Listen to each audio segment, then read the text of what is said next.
Hello and welcome with our interview with Brian Glibkowski. Brian is the author of Answer Intelligence, or AQ. My take on this is you can ask the right questions, but you might not always get the right answers. So with Answer Intelligence, you will learn how to put out the right answer that will help build your product better, get things done better, and move yourself forward. So Brian, is that a pretty good assessment of what your book is about? Perfect. I don't think I could have said it better. It's just to reiterate what you said, the book is about answers, and this builds on our wealth of understanding about questions. And the idea here is to have more depth around our understanding how to provide answers to influence others.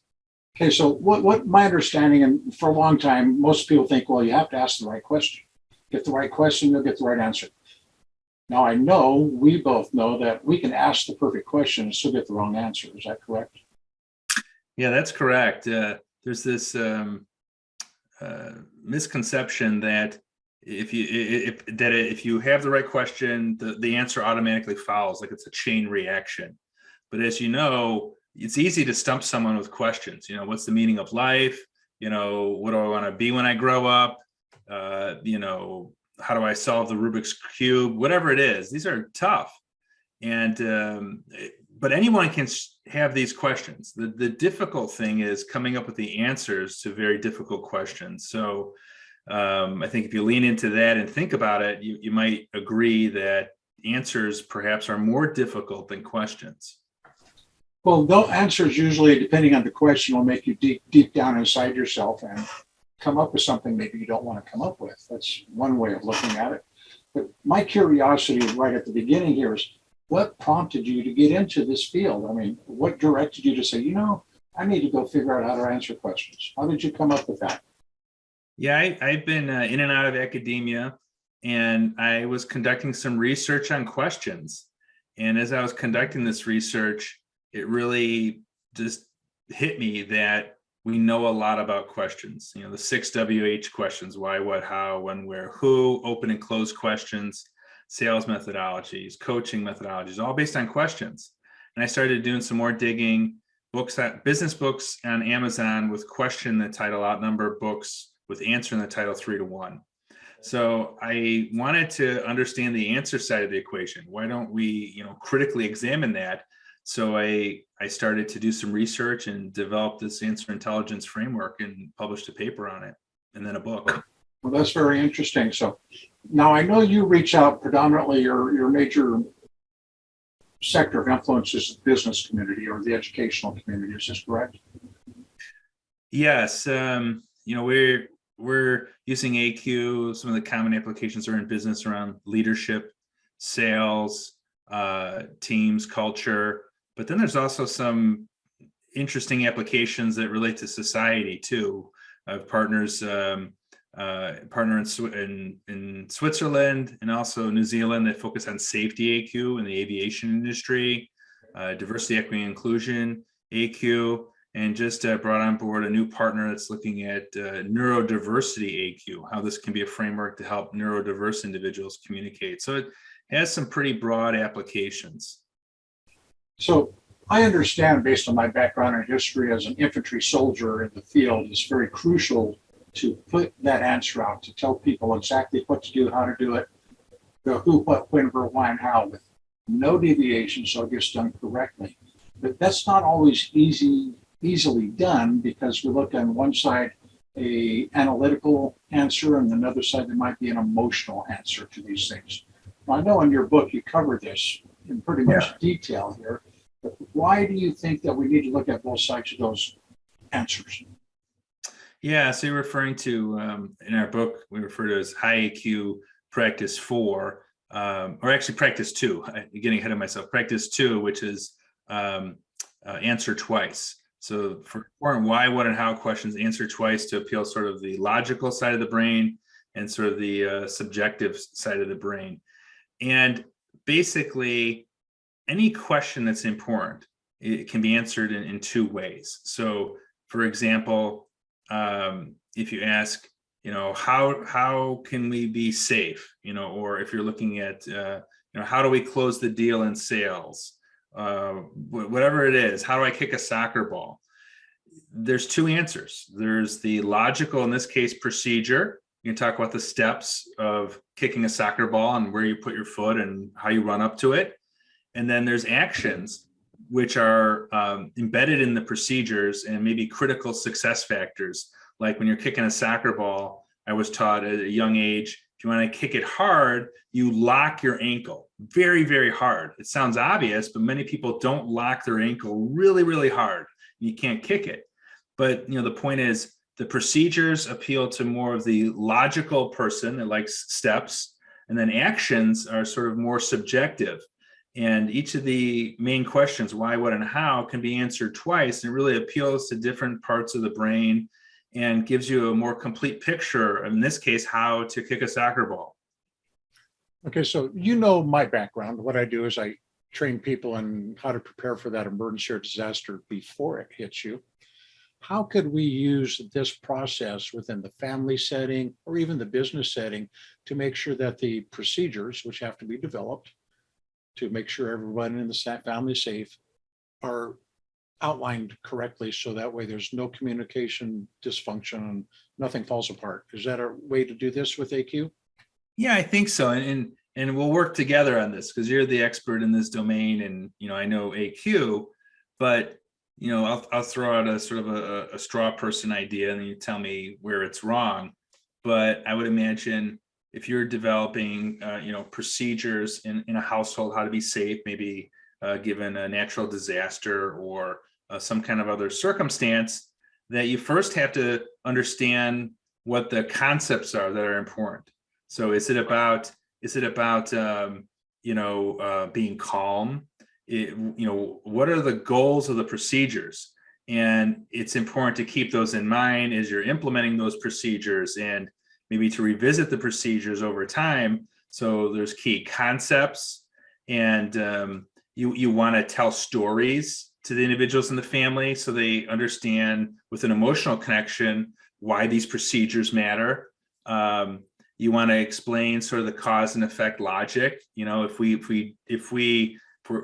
we're not hiding or not calm, for example, that leads to some bad outcome. And you paint the picture with all these different answer types, and it reinforces any given answer type, such as the procedure. But in reality, it's all the answers together that sort of lock in and really help someone understand a topic fully. Does that make sense, or we could expand on that? Based on what we do here, there's theory and concepts that are uniquely the same, regardless of the disaster. That's going to be shelter, food, water, and sanitation, period.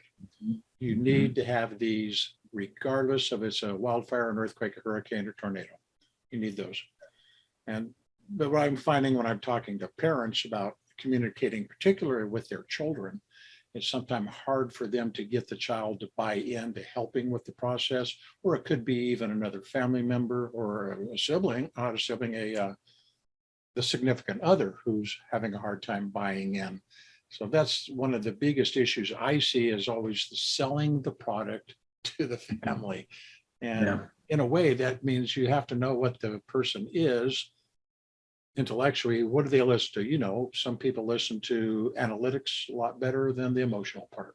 And some people are totally emotional, not analytical. So finding that right story for them would be workable. Is that correct? Yeah, I agree. It's find the right answers are going to connect to them. Another thing that may or may not be applicable in your context, but recently in a conversation on the business side, you think of implementing creative solutions. So this is a consulting firm that comes in that to implement creative solutions. And there's really two phases to this. There's the team that creates the creative solutions, and then the rest of the organization that implements it. Right. And it sounds like there might be a parallel there as you're talking in the family.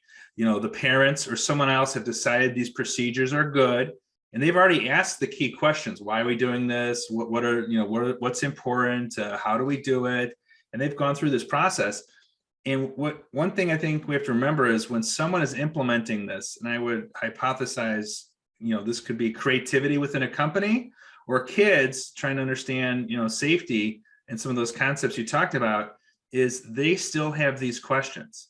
So in the workplace, if you bring a solution and you don't address the questions, why are we doing this change? What is the change? How does it work? And you just sort of show them, here's what we're doing, it's not enough. You have to work with them through their process. So I might suspect, the hypothesis is that, we have to keep in mind those questions that we think are settled as parents, but these are questions that the children are going to be asking. We have to be attentive to and allow them to go through the process of understanding and connecting all the dots and understanding the relevance of all this in terms of all the answers.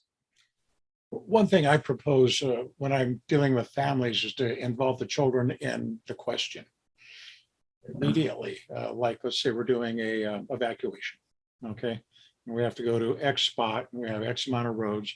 It's always good to get the child involved in the entire planning process. And the key issue with there is mom and dad might not be there when it happens. And that's one thing I focus on. So that's why it's crucial that the child or the sibling or the other parent or the elder adult is fully in tune to whatever the process is. Now, I remember reading somewhere in your book that it's good to have one of six, all six answers for every question. So why don't you explain that to me? Because I found that very interesting, and I'm actually sitting down and writing some of those out just for my own exercise here. Yeah, so sort of put this in the sales context, and then maybe we can port it over to the safety world and your world working with parents. But in a sales context, if you're selling, let's say you have a value proposition. And a simple exercise is, can you communicate your value proposition in terms of 6 answers? And sometimes the selling organization may have a story, right? It may be good, may be bad, but if you start to challenge them, how do you transform, let's say, that story, wherever the starting point is, into the other answers? Right. So if you're selling, it's, okay, that's a nice story. How would that relate to a procedure my company might use with your product, my next meeting? Or can you transform a story into a metaphor, a different way of explaining it? So, if you told me the story of Romeo and Juliet, I could transform that into star-crossed lovers, a metaphor. So it's, it's about moving around, and that really stress tests if you understand something, because it's very easy to have a story in mind and think it's great. But if you can't transform it into, procedures and actions of how a client would use it, it's no good. You don't understand it. In a similar way, working with families in disaster planning, it could be a good way to stress test, does the family understand this, by, asking the children, and I think this might vary depending on the age of the children, but say, tell them a story and say, how would you take this story and how would you use it if there was a disaster? And trying to get them to think of procedures or actions, or what do you think the main idea of that story is? And that's a concept. So that could be an exercise, a way to, help with all the answers. And maybe if I could, I also want to say one more point, if I could, just going back to the idea that the children have to know these answers because the parents might not be there. I think that is a really strong point, and it reminds me of some of the work we've been doing in the safety industry and aviation. And for example, if you're flying a plane and all of a sudden, something happens to the plane, like when Sully Sullivan landed the plane in the Hudson River, there were no procedures, to handle that situation. They had to go back to the key concepts. So in a similar way, there might be slight changes in the environment. The steps might be a little bit different. Can the child understand some of those key principles and adapt? It could be the matter of between life or death, in a similar way that Sully Sullivan sort of went beyond the procedures and sort of used other answers in the AQ framework. But I think that ability to think on your feet and answer the important questions, for children when parents aren't present, I think could be really relevant. So when we're looking at talking to our child and we're looking at, I'm thinking the basic starting point will be concept. And from the concept, we work into procedure and action. And depending on what's going on, we might go to story first. So that also, does that depend on basically the intellect or the age level or maturity level of the individual you're dealing with?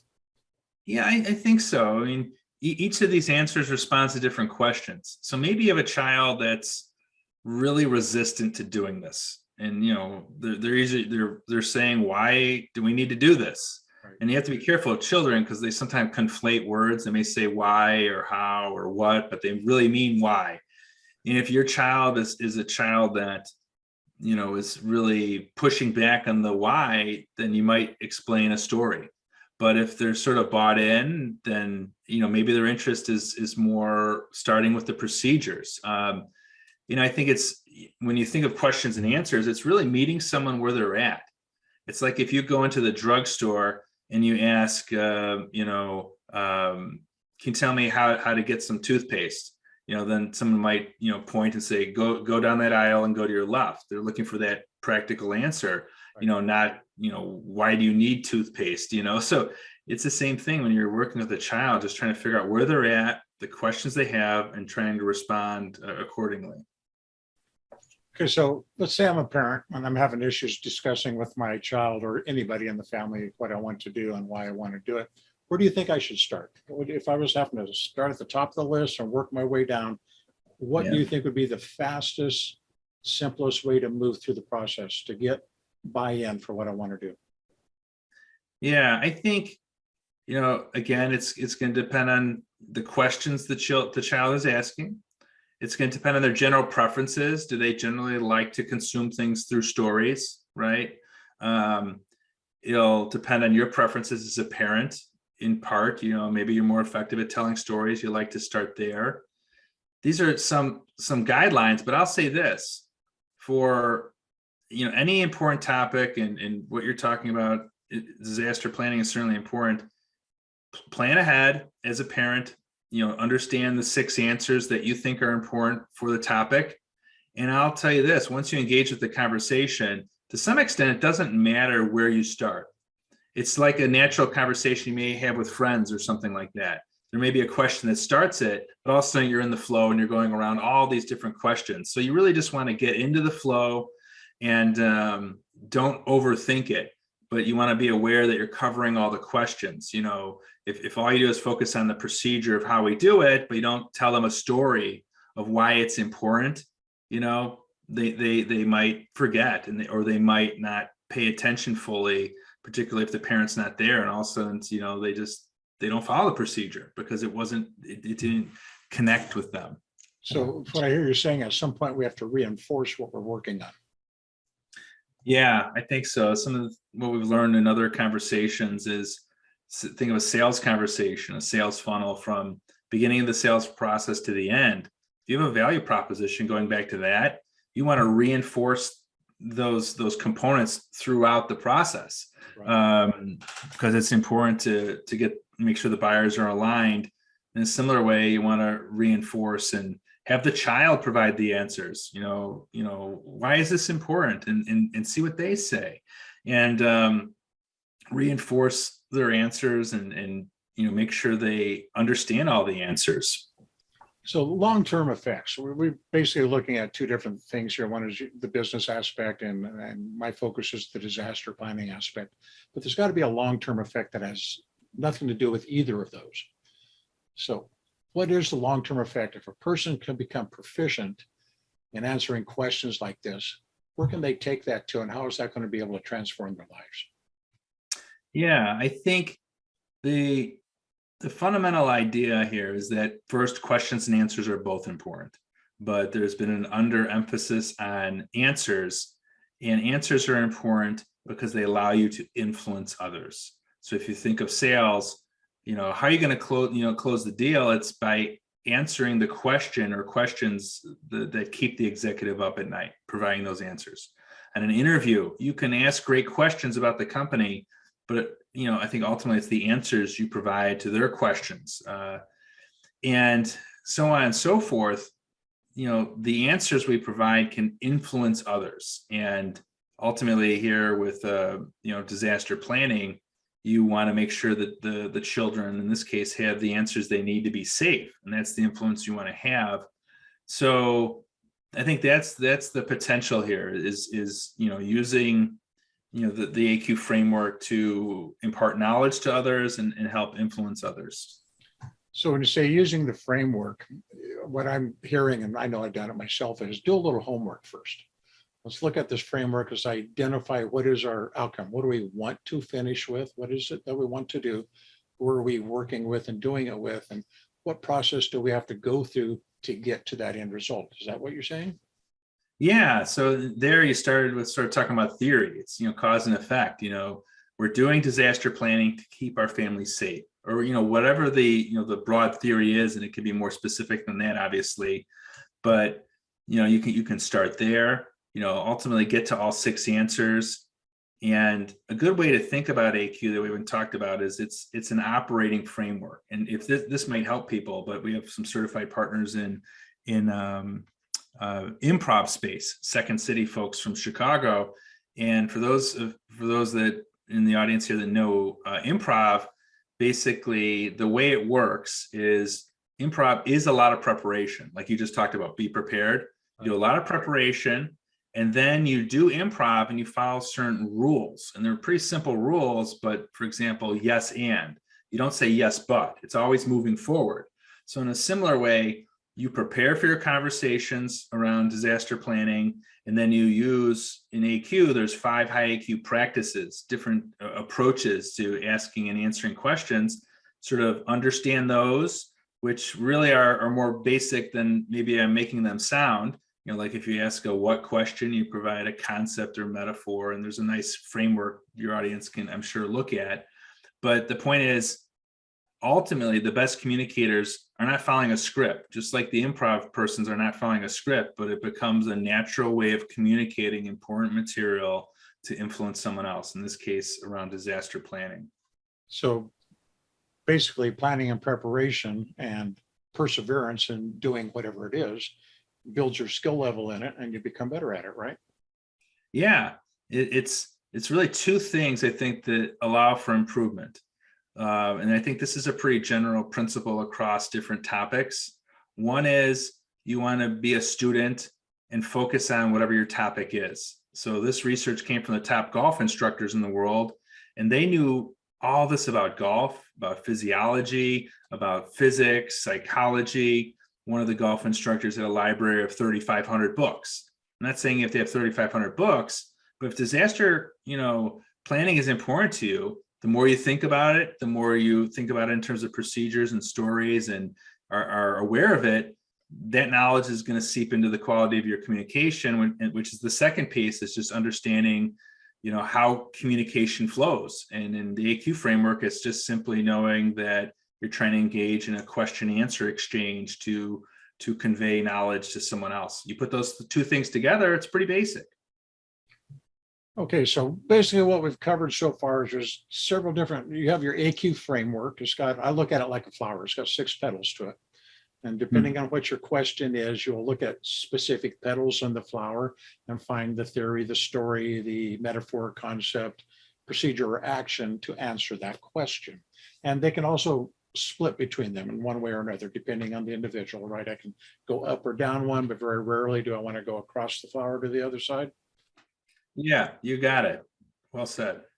So that's interesting. So is there anything that you feel that you need to put out there, anything that we might not have covered that you feel is very important to the audience to listen to? It's a good question. Probably just, want to reemphasize that two things. There's these 5 high IQ practices, which you summarized many of them with your discussion you just had with the flower metaphor, which is a good one. The most important one, arguably, is high IQ practice 1, know there's 6 answers. Right. So, have a checklist, know there's 6 answers for disaster planning. Do you have those answers as a family? That's a great starting point. I think that's one thing I want to say.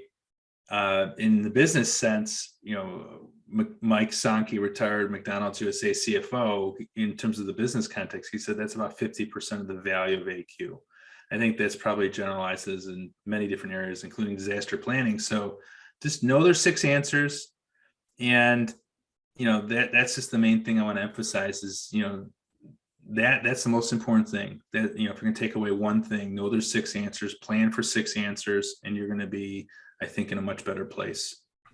Okay, so if we were going to direct our audience to learn more about it, one place to go obviously is to go find your book, Answer Intelligence, AQ, and you can find that on Amazon. But is there any other types of tools that you have access to that they could use that would help them with their progression and their education? Yes, we have a website, raiseyouraq.com. And if you go there, there's a link for a free Explore AQ assessment that's set up for several different topics. So you can take this, and in 5 minutes, you're done, and you get a 10-page PDF report that really goes through those practices that you talked about with the flower petal metaphor. And you can see where you're at and get some ideas of how to improve your communication skills. So I would say start there. Okay, so I'll make sure I have that as a link in the notes down below the interview here, so that way people can find it easily and poke it and go take that assessment. Is there anything else? What do you like to eat for food? What's your favorite type of food? I want to know something personal about you. Yeah, I like, well, I'm from Chicago, so I like a deep dish Chicago pizza. Right. That's probably my favorite food. Yeah, are you a fan of deep dish pizza by chance, Daniel? No, I actually am. I used to be years in another life. I was a general manager at one of the highest level private pizza establishments here where I live. And, okay. Yeah, they did their own hand tossed deep dish pan pizzas. And I like pizza. It's almost one of the best foods you can get. There's everything in it, Yeah, for sure. No, yeah, I love pizza. Pizza, and then coffee for a second thing. Those are probably the 2 things I'm a connoisseur of, besides communication research, I guess.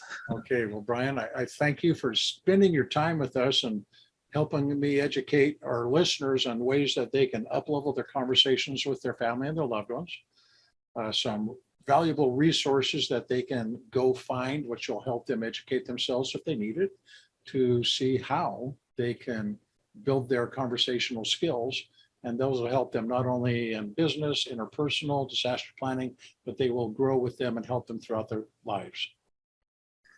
Thank you, Daniel. It's been my pleasure, and look forward to speaking again soon. All right. Thank you very much.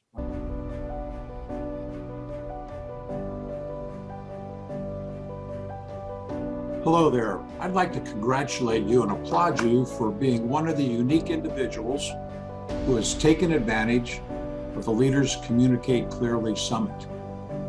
Now, these videos are going to be going away at the end of the week, and you're never going to have access to them again. So I'm offering you the opportunity to do the VIP package, which will give you 1, access to all the videos forever, 2, audible downloads that you can put in your MP3 player and take anywhere with you, jogging or in the car, and 3, transcripts so you can highlight, take notes, use that information and create your own plan of action. Now, this information, if you're trying to get it elsewhere, would cost thousands of dollars. Thousands. This is only going to cost you less than the price of lunch at the airport while waiting for your connecting flight. That's right. For a measly $47, you'll have a master's in education on communications and conversational skills.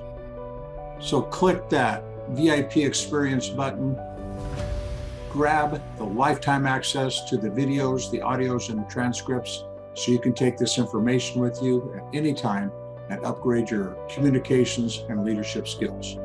I'll see you next time.